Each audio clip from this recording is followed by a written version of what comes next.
Friends, let's take a coin or two and throw it into the pushka. Let's do it together. Join me in this mitzvah. And together we're going to merit to hear the Torah Chadasha, the new dimension of Torah that is going to be revealed by Mashiach himself. For this moment, let me share with you a little thought. Now, we all know, for those of us parents who have to marry off children, shidduchim, marrying off a child, is a major event. Some even call it the shidduchim crisis. Let me discuss the first shidduch that we find in the Torah. Extensively discussed. Avraham Avinu is looking for a wife for his son Yitzchak. Sarah, his mother, passed away. He needs to settle his son. He asks Eliezer, go find me a wife appropriate for my son Yitzchak. And he gives him certain conditions. Has to be part of the family. So the Torah says, Eliezer went and he made a whole plan. If she will be so kind and offering me water to drink, etc., etc., that would be the sign that she's. And the Torah goes in extensively in all the details how it happened. He met Rivka and she was so kind and she said exactly, not only will I give you water, I will also give it to your camels. I'm ready to give water to everybody. Should be comfortable. He comes to the family,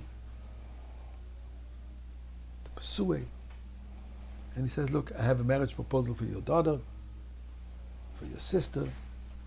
My master Avraham has a wonderful son, Yitzchak.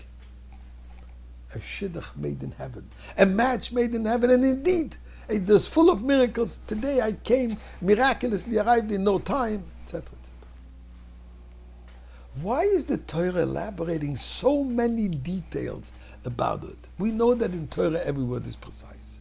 And over here the Torah tells what the plan is and how the plan actually happened, and back and forth the dialogue between Eliezer and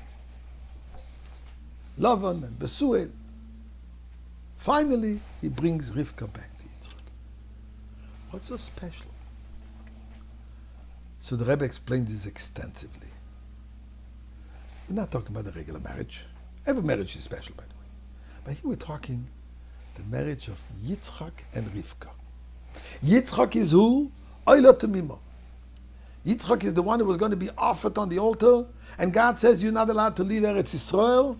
You have to stay in Israel. Why? Because you're a holy sacrifice. You're considered an offering to God. You've reached tremendous level of holiness. So Yitzchak represents holiness, coming from a place of holiness. Rivka, as it says, K'shoshana ben achochim, as a rose amongst thorns. Rivka is coming from a place of the opposite of holiness, a place of deceit, a place of dishonesty, a place of egocentrism, a place of search of money and well-being and financial success and financial wealth, which represents the mundane. Yitzchak, the Holy One, is going to take and elevate and unify heaven and earth, so to say.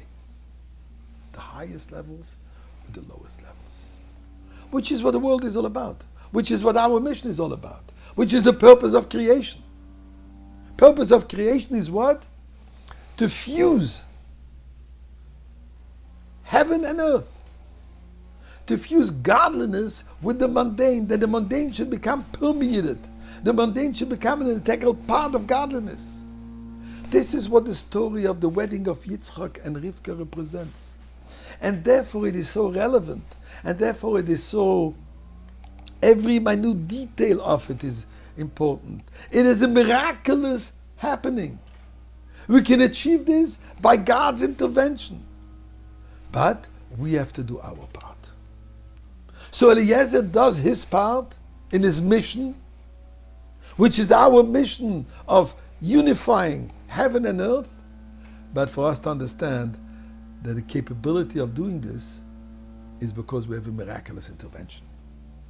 And that's why the Torah elaborates on it, because this is who we are. So, B'Eivishter, we are your emissaries in this world to do this. You gave us the strength. As the Rebbe said, we've concluded our mission. So now is the time for that final moment, the coming of Mashiach, to happen and to reveal itself now.